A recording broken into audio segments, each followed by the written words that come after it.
wonderful National Entrepreneurship Week to all of you. My name is Kim Spillers. And I'm Frank Spillers, and happy President's Day today. That as well. It's a lot to celebrate today and all this week, isn't it? All this week. National Entrepreneurship Week is where we celebrate individuals that own and operate their own business. It's as simple as that. They provide a service, they fulfill a need, and they get paid for fulfilling that need. It's as simple as that. That's what entrepreneurs are. Entrepreneurs are attitude. Entrepreneurs have a passion for what they do.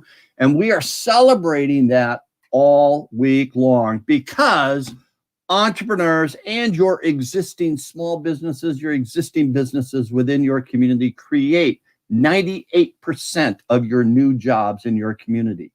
So if you're not focusing and celebrating on entrepreneurs, you're missing out on a huge boost to your economy.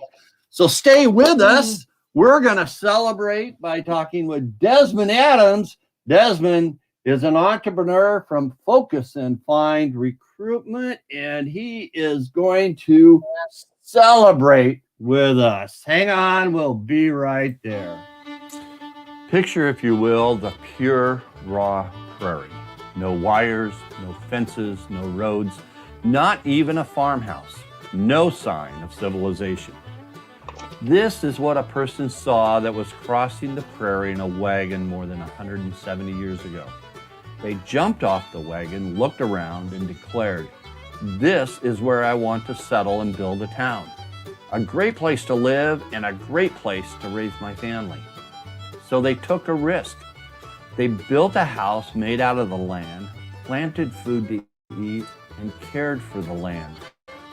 Then they wrote back to their friends where they came from and described the great opportunity and promise that they have found. They invited who they knew to join them in their discovery, people they had a relationship with, and so they came, family by family, and those families invited others they knew who they wanted to live with within that community.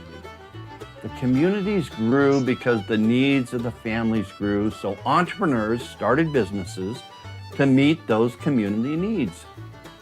Ice houses, broom factories, general stores, and many other types of sole proprietor entrepreneurial businesses started up within the community. All of our communities across this country, all around the world, were started in this way, with a vision of the future and a plan to grow with people. And grow with people they did, and we're going to grow with Desmund Adams, CEO and founder of Focus and Find. Welcome, Desmond. I guess I should mention for those of you on the podcast specifically, we're at Rural Community Solutions, where we think like an entrepreneur and become a spark plug. And boy, do we have a spark plug with us today. Desmond, hi, guys. Welcome to our show. Oh, hello. Pleasure to be here.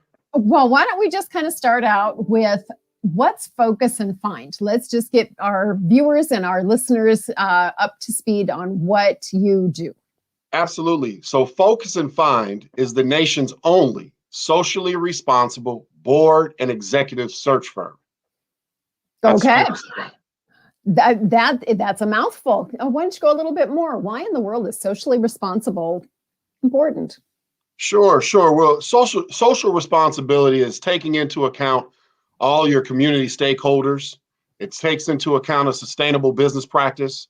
It also takes into account generating a profit, sustainable profit, as well as having an inclusive approach. In some industries, that's recognizing the environment, and other industries like myself, where we're dealing with people, not necessarily the environment. It's the key stakeholders happen to be the candidates and the communities in which we engage.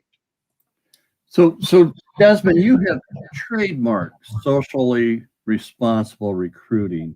Why is that so important to the basis of your business? Excellent question. So recruiting has not changed really in several decades, right? It has not changed. There's primarily two ways that one would be recruited in a direct placement, meaning I'm going to directly place this individual in your company. And that typically is on either a retainer basis or a contingency basis. Both of those bases are tied to typically the level of compensation and the requirement that it would take in order to recruit that professional. But they also have been around and are really geared in from a terms perspective on how that recruitment is done as well. Well, you also have staffing, and we're not in staffing, but staffing would be sort of a short-term augmentation of your workforce. So, we have 10 people that work for us, but we have a big event that's coming up. We need to hire another 15 temporary employees. That would be staffing. What we're really bringing to the fore is something that has never been done, and that's Focus 365. And that's really where we're helping our clients drive inclusion, not with superstar recruiters, but with a superstar system. And our system is different on how we do it. And that's what generates the social responsibility. So as you developed 365, what kind of elements did you as an entrepreneur feel were really important to set, focus, and find apart from the other models, the other businesses that are present in our country? Okay, so just to be clear, Kim, this is a question asked from the entrepreneurial side of Right. What sets us apart. Yes, Right. yes. Why'd you choose to do and put in place the things that you did for your own model for Focus and Find to make it socially responsible? What motivated you to do that? Absolutely. Well, I had the good fortune of running for office not too long back, and I ran for a United States congressional role in the great state of Iowa. And during that run, I had the privilege of obviously dealing and talking to thousands of citizens. But in addition to that, I had the good fortune of really talking to CEOs and so on and so forth of captains of industry to really get their insights and some of the challenges that exist. And then myself, being a man of diverse background that has also had challenges in the marketplace, I want to configure a way that both could address the recruiting needs, create a new structure, a new system in order to do that, but do it in a way where it was very inclusive and it provided a platform for our clients to be able to leverage so that they can find and achieve successes themselves. You said inclusive. Now, why does that matter, and how does that increase profit? I mean, if a business is going to look at an executive, why throw in inclusivity? I mean, aren't you looking for skill level? Why throw this in and how do you find that it does increase your profits? So Frank, that's another excellent question, because that what you're doing is you want to peel back the onion a little bit. So how does that increase profits? There was a study done by McKinsey and Company in 2008 and between 2008 and 2010. And that in that report, it was found that companies that have diverse executive leadership teams correlated with a 33% increase in profit, specifically in earnings before interest, taxes, depreciation, and amortization, so EBITDA. But those teams that had a diverse type of leadership structure, a diverse executive leadership team, had a 33% more impact to the bottom line. 33%. That's incredible. That is incredible. And I'd like to know, so is diversity, just go ahead and describe to us, what's diversity? Here in Iowa, we're 95-ish% white. So what's diversity on the landscape of, say, placing an executive in the Midwest? Let's just even broaden it out to that. Well, I mean, from the very first framework that you have for diversity, you have the protected class status, right? From a legal perspective, you have age, you have race, you have cultures, from a legal perspective. Now, but when we start talking about the rationale of a workforce, that's a very broad understanding. So I wrote a book called D&I Has Died. And so I have a different perspective as to this, because I really want to focus on inclusion, and social responsibility really drives inclusion.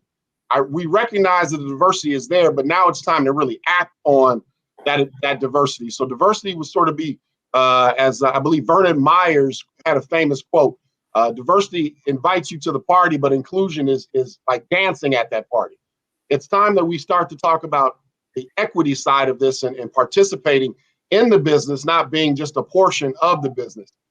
And so diversity is not just a strategy, it is. And so it depends on how someone sees it. And if I can just tail in this piece really quick, if we're talking about business and you have a team, and some people say, well, I don't understand how, like as Frank had an excellent question earlier, and those questions do come. How does diversity drive profit? I just don't understand. Well, there are countless examples I can give, right? There are examples of the nuances in rural that are going to be different than the nuances in urban. I can say something that is the exact same as someone in rural can say. However, it can have different meanings. That can be more cultural, not necessarily racial. That can be more gender. That can be Midwestern versus East, West, South, or North. All of this comes into play when one is determining and trying to figure out what would be the best team to be able to go out, represent our interests, and quite frankly, have more people to talk to, not just simply who the marketplace or the target market that we've only identified, but there are a lot more people that want to buy your pizza, buy your milk, get your gas, wash your clothes, or any other service or industry that exists. So under your leadership, Focus and Find diversity really is in its purest sense of diverse thought and approaches and experiences and backgrounds and things like that. Is that where you go with diversity? Well, you know what? I absolutely embrace all of that in addition to gender and disabled or challenged, physically challenged and impaired. All of that, LGBTQIA, sexual orientation, all of these differences that make us such a beautiful and wonderful fabric of this nation. Yes, but I will say I am very cautious, though, at the same time, Kim, not to accepting one level of challenge, let's say diversity of thought, to replace that actual challenges that people of color do exist and women do exist with women. A diversity of thought is a diversity, but in my opinion, it does not rank on the challenges that people of color and gender and other biases that exist that people don't have a chance to identify themselves separately. To me, it doesn't rank the same, but I absolutely include it in what we do. I want to go back a little bit. Well, no, it's your history, so I'm going back a long ways because we know each other. I mean, we helped you with your congressional campaign, so we know you quite well. So I want to go back, and I'm going to dig at your passion, the passion that you've had within the fraternity, the passion that you've had developing this process. This wasn't like some morning you woke up and said, "I'm going to create Focus and Find." This is a process that you have had deep within your soul that says, I can change the world.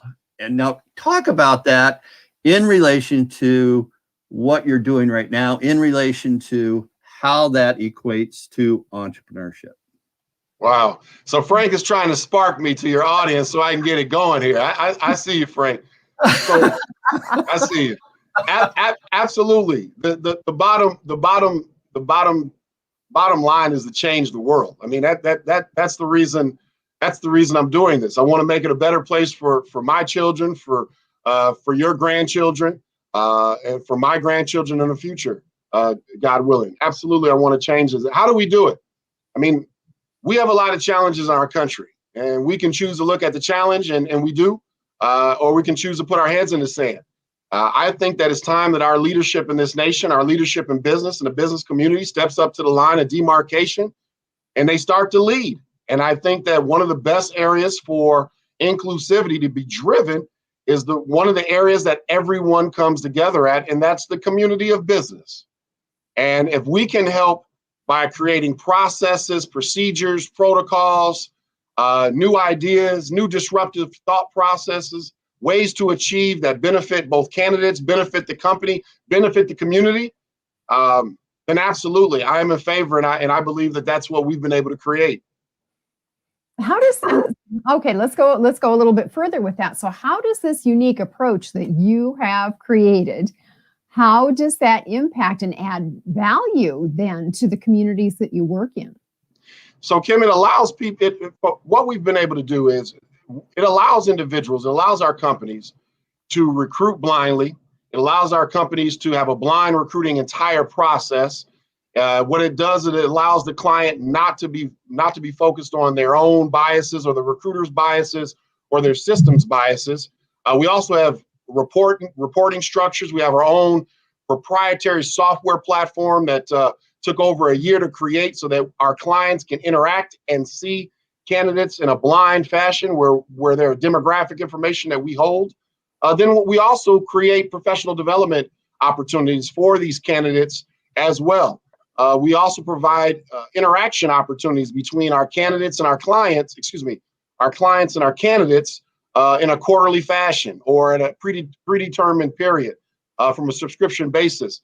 So we really have completely upended how recruiting is done for major corporations in the nation. And we're driving it with technology, augmenting us, but not being the driver of the process.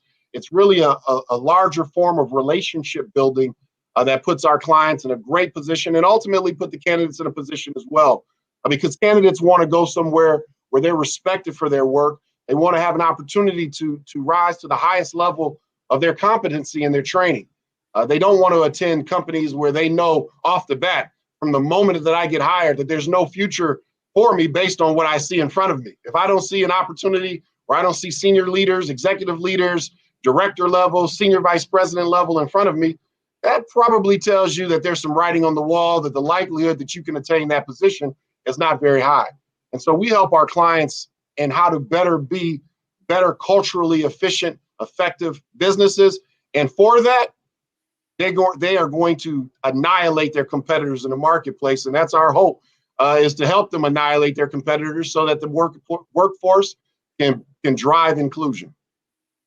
So with COVID-19 and its effects in communities and its effects on some of the businesses, has that changed? And with the I guess the uncovering of people can do business any place, and so we have rural community solutions. We're focused on rural areas. And most companies have executive type level positions within, say, a metro area. Has the recruitment philosophy and thought process of hiring executive level positions changed and shifted to a telework situation yet, or is it still you're at headquarters and that's where we need you? Well, I would say that it's transitioning. I would also say that they have not come to a resolve. I still believe it's too early for sort of a drop dead decision as to how business moves forward. But there are several businesses that have decided to decentralize their functions. There is a lot of real estate in the commercial marketplace that is in question with these major companies. Your urban centers in the nation that were truly impacted with COVID, you have a lot of individuals that are second guessing and questioning whether or not they need to be so tightly bundled in major metropolises. But you have to believe at some point when COVID relinquishes and we get back to doing what we do a little bit more commonplace, there's going to be some pretty significant marketing and advertising campaigns to keep people where they are. But we are seeing that impact. What I would also add to that is more, which is fascinating with the terminology that you used, Frank. Some people would recall it remote work versus work anywhere. And so we are, folks that find we're a work anywhere company. Yep. You do not need to be tied into your home desk with your home computer in order to tie in and do business. You can be anywhere in the world And as long as you have an internet connection and you have the ability to hold a private conversation and private dialogue, as long as you get your work done, we're rocking and rolling. In fact, we actually see more efficiency and more effectiveness with it. That is just super exciting, and especially for our work in rural America, because we really see we've had a premise for about a dozen years now that this is going to be commonplace. And so in order to attract people to live in rural America, this kind of telework, this work from home, all of this is just really important. And we're delighted to see that you are experiencing this in the searches that you're doing and the companies with whom you're working. That's pretty cool. So how can people work with you? What's the best way to work with you? What's the best way to work with us? Yeah. And is it, do you have, so executive search makes me think of, Fortune 500 companies. Is that really your niche, or executive? How, where, who? So typically executive. So your question is, who can we work for? Who can we work with? Let's start with this. We tend to work in these industries right now, and that is financial services, okay, technology, and healthcare. Those are our primary three areas. And then I would also add advertising and marketing. And I would also add venture capital and private equity. And so those tend to be the areas, and those areas tend to have larger companies than smaller companies. However, there are smaller companies that private equity, venture capitalists, some hedge fund, fund-to-fund manager companies that we have as clients. They're emerging hedge funds are smaller companies that have maybe 15 or 0 to 15 employees. So there is capability for us to work with those companies. It would just be based on whatever their requirement would be, and whether or not they are looking for our service. Okay. Then we're a premium brand. We're a premium brand. Exactly. We're a premium brand, and we're bringing premium offerings to our clients to help them with their entire workforce inclusion, driving it from a recruitment standpoint, from the top down or middle up. So this being National Entrepreneurship Week, I'm going to switch just a little bit here. Why are you an entrepreneur? And I'm not certain if you and Kim actually know this. My father was an entrepreneur, and my mother was a saleswoman, an independent saleswoman. So she's always been in sales. So I grew up, in order to answer the phone in my house at 11 years old, I had to answer it in a very professional way for a technology company that had hired my mother to do sales. And the deal was, if you want to talk to your friends, Desmond, and that's back when we didn't have cell phones and voicemails, if you wanted to talk to your friends, then you're going to need to answer it this way. So between hey, what do you want? So between that introduction with my mom, and then when my mother and my father actually separated and received a divorce, when I would go visit, there was one weekend I came to visit my father, and I'll never forget. It was in Chicago, on the south side of Chicago, and at some point before we went to his house, we drove in front of this retail shopping place, and it had these bars on the window. I'll never forget. Anyone in a major city is like these bars you can pull from the side, and they were crisscrossed, and there was just all these big bars with a big padlock. I had no idea what I was doing. I was around 8 years old, 9 years old, give or take. I remember walking up to the window. He's looking through this glass at nighttime, through the bar, through the glass, and there's newspaper on the window. So I'm looking at my father like, what in the world is going on? I can't understand. And I see a little bitty hole, sort of. I'm at his time. I'm somewhere, I don't know, his thigh, his hip. I'm somewhere looking. I find a hole, and I'm looking through. Of course, I'm mimicking him. I don't know what I'm looking for. And I say, Dad, I look up. I say, Dad, what are we looking at? And my father said, "My business, son, my new business." I had no idea what he said. I had no idea what he meant. But every other weekend, which was my father's weekend, and it felt for like the next several years, which of course it wasn't, but for every single weekend thereafter, I found myself in this video store on the south side of Chicago, and I had a chance of watching this store go from an abandoned space with holes in the wall to an environment that had 15 or 20 plus employees, was vibrant, had thousands of customers, and I saw right before my eyes how my father was seen in the community, how he was seen with his employees, how he benefited and added value to people's lives, and it was very attractive to me. It was very, very attractive to me. In fact, I've also saw how he didn't make it, and I saw how he failed, and I saw the pain that was happened, and I saw him need to get a job at one of the airlines in Chicago, and bless him, he ended up working there, I believe, 30 plus years, and was able to retire. But he also bumped into bankruptcy and failure along the way. So that story is really paramount, because I saw it all in that story. I saw, wow, you went from zero and this place is a hole in the wall to every other weekend, my little fingers are putting these little tags up in front of these movies and getting sawdust up, to getting to the point where I'm the owner's kid and no one wants to talk to me anymore because I'm the owner's kid.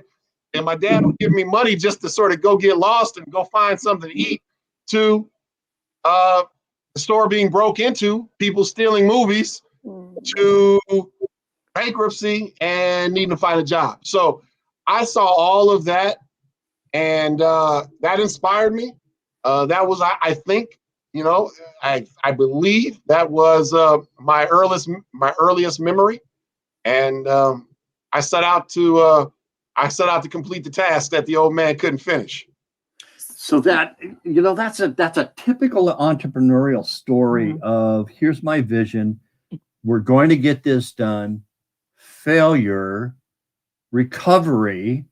And when people look at that and they either go, no way, or what you did, you're an entrepreneur within your soul and you said, I'm inspired.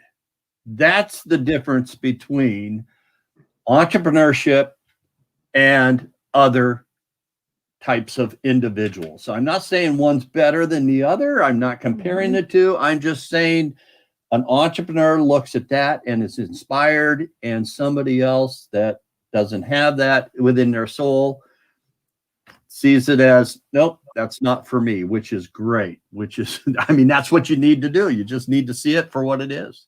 Absolutely. Absolutely. Well, Desmond, thank you so much. How do people get a hold of you when they want to? Oh, wow. Our time is up. I know. Doesn't it go quickly? Wow. I had some jewels I want to share with your audience. Let's go. Let's share your jewels. We have no set time, but we wanted to respect yours. But yes, tell us, what else did you want people to hear? Well, what I wanted people to hear was sort of the back end of that, which was, if your dad didn't make it, you saw this business, you chose to get in business. Why? And what made you think that it would be different? Mm-hmm. And what I want to share with people is, you constantly learn and grow as an entrepreneur. And so what I did was, I had a good buddy, my father went in business with a friend of his, and with a good friend, and it happened to be one of my childhood best friends. And my childhood best friend got married at one point. And at that wedding, I was able to talk to his dad. Hadn't talked to his father in 20 plus years. In fact, the last time I talked to his father, maybe I was in single digits. And when we talked the second time, I was a graduate of law school and had achieved some successes in life. And so when I saw him, I asked him a question. I said, Don, what is it? What happened? Why didn't you guys make it?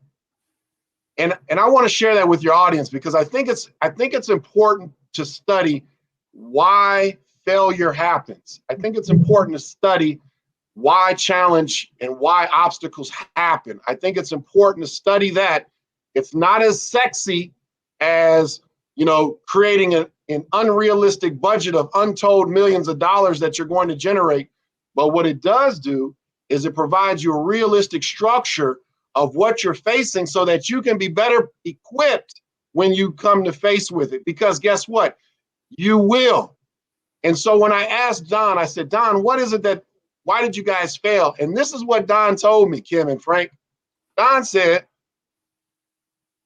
we had no idea what to do after we had success.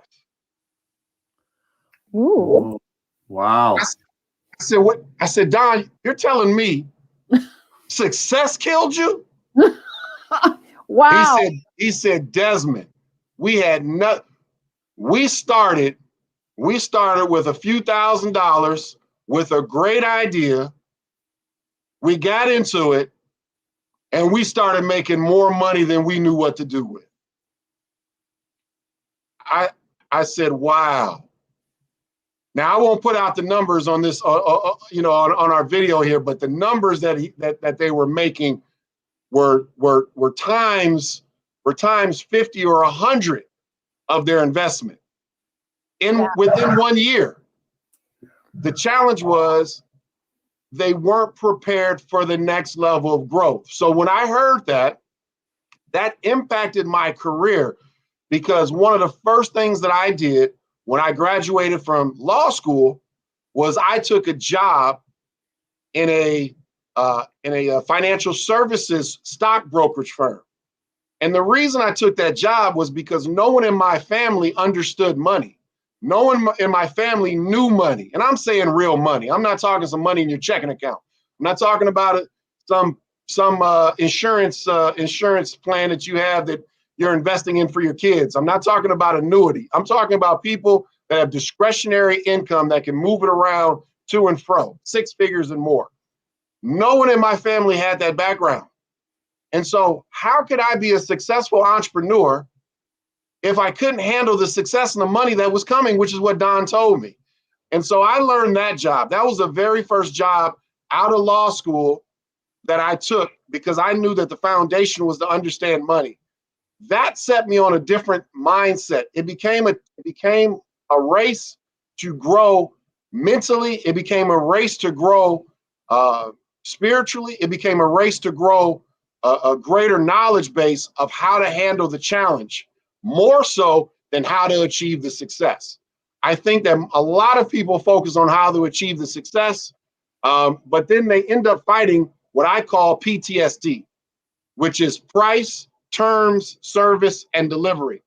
In my early businesses, I focused on having a better price, better terms, better service, or better delivery. And clearly, because I call it PTSD, we don't compete on price, terms, service, or delivery. We're going to be more expensive. Our terms are going to be different. Our service is going to be better, and our delivery is certain. So we don't compete on that. If that's what somebody wants, they're looking for our competitor. We compete in the same space that, and I'll give this to your entrepreneurs. If you really want to knock the cover off the ball, in my humble opinion, if you want to knock the cover off the ball, if you want to take your business and your idea to a whole nother level and annihilate your competitors in the marketplace before your competitors even know that they're annihilated, then I would put to you that you need to pick up a book called Blue Ocean Strategy. And I would take a look at that Blue Ocean Strategy. And effectively, a synopsis of Blue Ocean Strategy is this: where sharks compete, sharks bite other sharks, right? That's what we are. We're sharks in business. One shark bites another shark. When you bite another shark, there's blood in the water. That blood in the water makes it a red ocean. Hence, it's a red ocean strategy. I can only beat the other shark if my price is better, if my term is better, if my service is better, or if my delivery is better. But then you have other businesses, and those businesses don't compete on PTSD. What would that business model be? Let's say Starbucks. We've always had people that sold coffee. Dunkin' Donuts has sold coffee for years. But Starbucks comes out, creates a different experience. Their price, it's more expensive. Their terms, they have their own language. You can't buy a small, medium, or large. You have to buy a venti or some other language. And then their service. They heavily service, but they created an environment where people could come together to chit chat around their drink, right? And then their delivery, right? So they drive a blue ocean strategy. They're still selling coffee, but they're doing it differently. That's a synopsis that I think an entrepreneur can really understand and distinguish themselves in this market space when other people, like Kim had mentioned in the very beginning of this broadcast, what separates you from other recruiting firms. And then and then Frank, you asked a question right off. Your first question was around, we trademark socially responsible board and executive search firm. Search. Well, that's part of our blue ocean strategy. Before we got started, we trademarked Focus 365. We trademarked socially responsible board and executive search. Why? That becomes a barrier of entry in a marketplace where there's no other firm in the nation that can say they do socially responsible board & executive search. That gives us a unique marketplace. Now our job is to build and insulate that, to protect that line from us and everyone else, and then to create tactics that drive those synergies and those strategies to execution and conclusion. That is why we annihilate our competitors in the marketplace. That is why when they wake up on Saturday morning, they think of us. And that is why on Monday morning, we're taking all of their business for clients that are trying to really drive inclusion. And the ones that aren't, we're not your cup of tea. And that's okay. No different than some people like burgers from McDonald's, Burger King, Wendy's, Hardee's, Five Guys, or local places like we have locally, like Bebop's. You know, a burger is a burger is a burger, whether it's flash fried, whether it's broiled, whether it's grilled. The reality is we have a different way. We have a different mousetrap. We have a much better one, and it puts our clients in ways that our competitors can't even think about at this time. Well, and you've hit on so much there. Yeah. I'm ready to unpack. Yeah, you ready? You available Thursday? Oh man, we have space on Thursday. Can you come back? It's gonna be a whole different show. But it really drives to the fact of communities to support entrepreneurship for what we do. Communities need to think like an entrepreneur. You hit on the fact of you learned from a failure aspect, and then you grew a mindset. You didn't go out and you got more talents. What you did is you educated yourself. And entrepreneurs are constantly not only changing their business and growing their business, they're growing their mind. They are changing their mindset to support what they're doing. And I think that is such a huge learning that communities need to do, to start thinking about that, to not look at the traditional ways we've always done things, but how do we change our systems thinking? How do we change our thinking to support the thinking of an entrepreneur and call it an entrepreneurial mindset?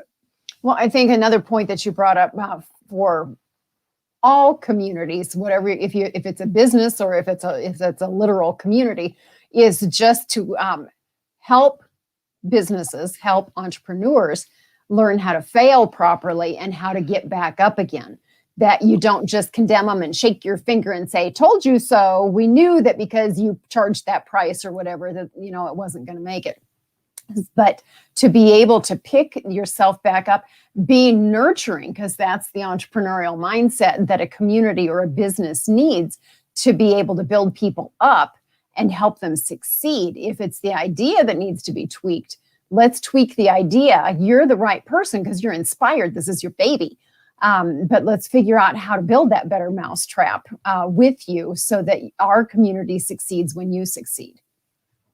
Absolutely, Kim. I don't know what I agree with you implicitly. I think that the entrepreneurial community is the backbone, and I think that when you tap into that, it just makes the project smart. Makes the project, I was going to say smarter. It makes the project better, and I would argue it makes the project smarter too. I think the entrepreneur has to, as you all know, and I'm really passionate about this, and I don't mind as long as you all, I have more minutes, but I'm really passionate because I think, Frank, a lot of entrepreneurs don't hear that failure is how you're going to get to success, right? You have to embrace failure. And as hard as that is, it's the failure that lets you know why someone didn't buy your burger, right? You thought your burger was great.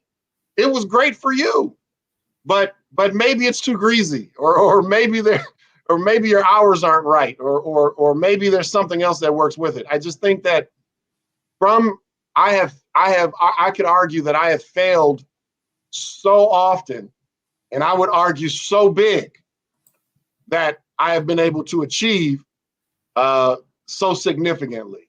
I mean, I can give you countless stories. I have a story when I dropped out of high school, I think at 17, and keep us on, if you can keep us on this screen. I dropped out of high school, I think at 17, I went to Job Corps. Let me see, I got to remember where this was. Anyway, I was in my young 20s.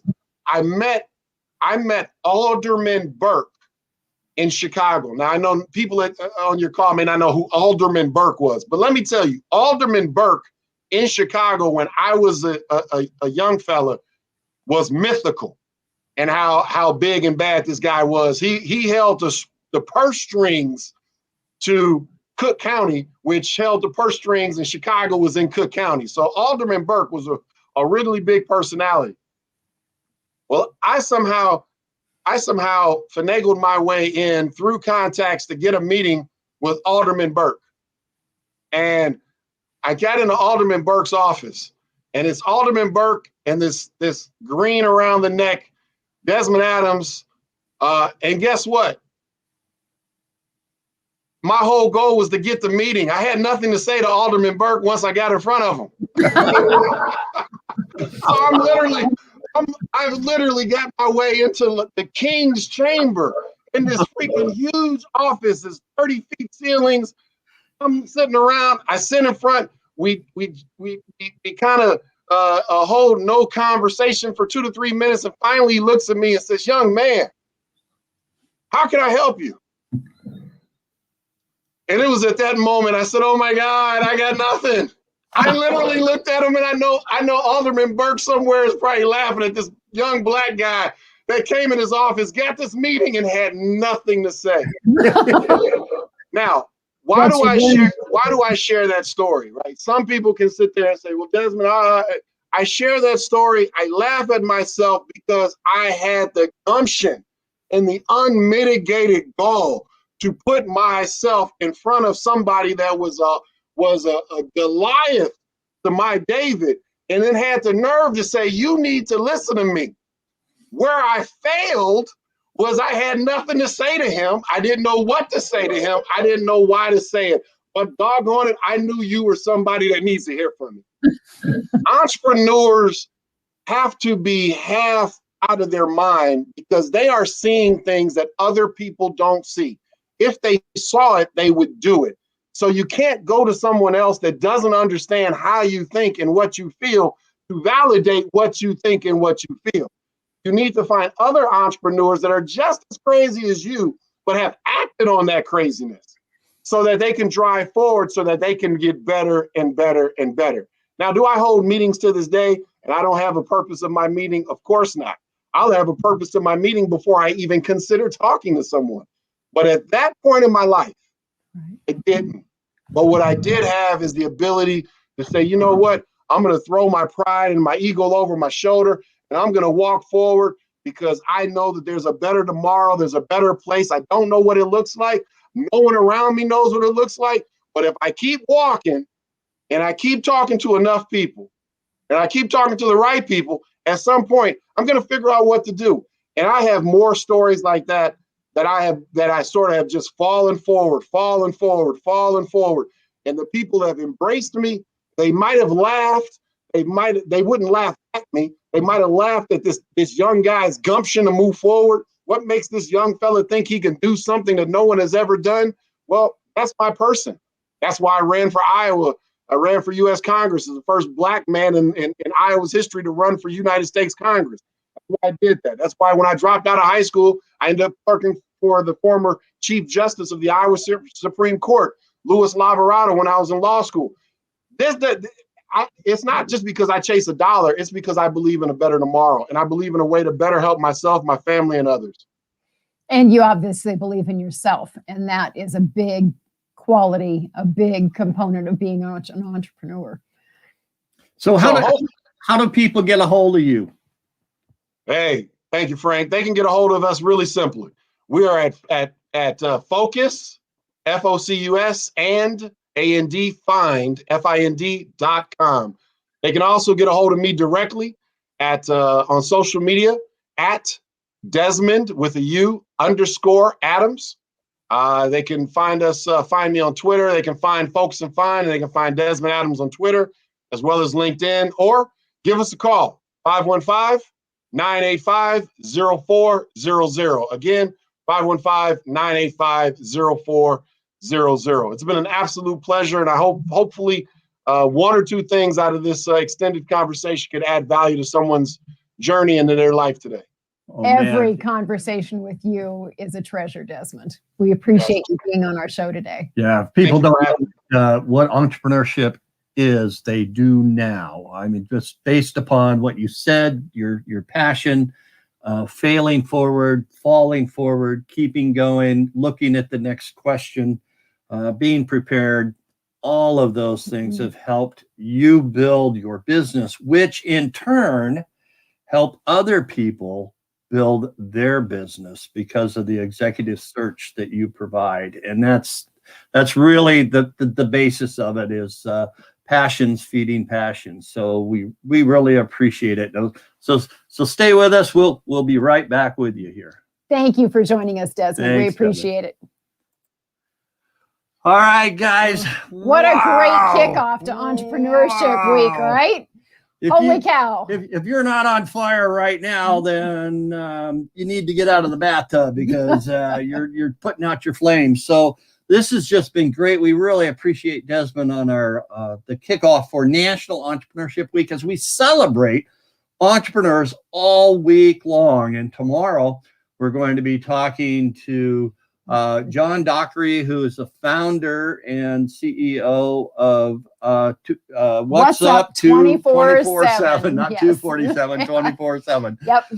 And how to make your digital footprint. I mean, he takes communities and he puts you online to where you can then monetize and market your community and what's going on in your community. It's a great entrepreneurial idea, and he does it all over this country, sitting at his home in Indiana. So we'll be talking with John tomorrow, and all week we're going to be talking with entrepreneurs themselves or people that support an entrepreneurial ecosystem. Now, that's a long word for how do you support an entrepreneurship economy? And that's what we're all about. So come on back Monday through Friday, 11:30 a.m. Central Time, right here at Rural Community Solutions TV live stream on our YouTube channel, Rural Community Solutions Facebook page, or catch this on a podcast at anchor.fm/Frank Spillers at Think Like an Entrepreneur, Become a Spark Plug.